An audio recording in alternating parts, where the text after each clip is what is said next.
Hello common people, you have tuned in to Common Guy Reviews and the voice you're hearing right now belongs to your lovely host Peps. Let's all learn something new together. OldBoy. We may have heard about that movie. It was a 2003 South Korean action thriller film by Park Chan-wook. But what I didn't know was that it was a loose adaptation of a Japanese manga OldBoy by Garon Tsuchiya and was illustrated by Nobuaki Minegishi. So let's go and see what I have discovered in this manga that inspired the movie many people consider pretty darn good. We follow a man named Shinichi Koto, who is locked inside of a small room inside a private jail. Nobody listens to him and refuses to tell anything. So Shinichi in defeat waits and waits and waits and waits for 10 whole years. He sits in the small room until he is suddenly released. Even if the world is now different than it was 10 years ago, Shinichi's mind has stayed the same. He overcame the insanity of isolation by training rigorously. His mind set on the vengeance. Like the movie, this one also focuses on the main man's revenge. His way to unwrap that who did this to him.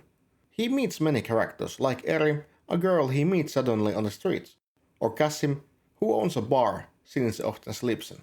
This manga has a great sense of mystery and twist.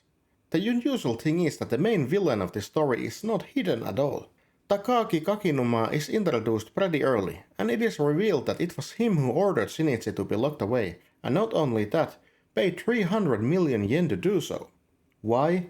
This is the main question about it. Takagi wants to start a game, a weird, fucked up game where Shinichi has to remember why Takagi hates him so much. And this story goes all the way back to their childhood. Game is pretty simple. If Shinichi remembers, Takagi will kill himself, and this game is over. But if Shinichi will not remember, Takagi will tell everything, and then Shinichi is the one that will be killed. The story of this manga revolves around this wicked game. The only downside is that manga takes forever to get there.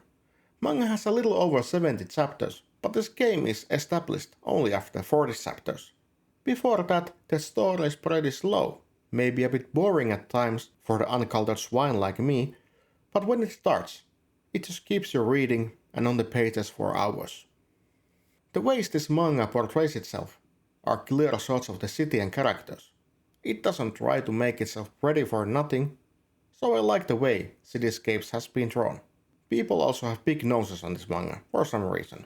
Shinichi has a windbreaker, and so does Takagi, so they are nose buddies, why all the hate? The main mystery keeps you entertained. For the instance, the real identity of Takagi is a question mark, even if you know him by the name. We don't know where Shinichi met him, or what did he do to make such a mortal enemy. The twists and turns are constant. We learn not only that at some point Takagi went through a plastic surgery and even changed his voice somehow, that he is constantly one step ahead in a ways that we don't even realize it. We go with Shinichi and are played like a fiddle with him, no matter how hard we try to solve this puzzle. But even if Takagi is on top of his game, other characters are not stupid.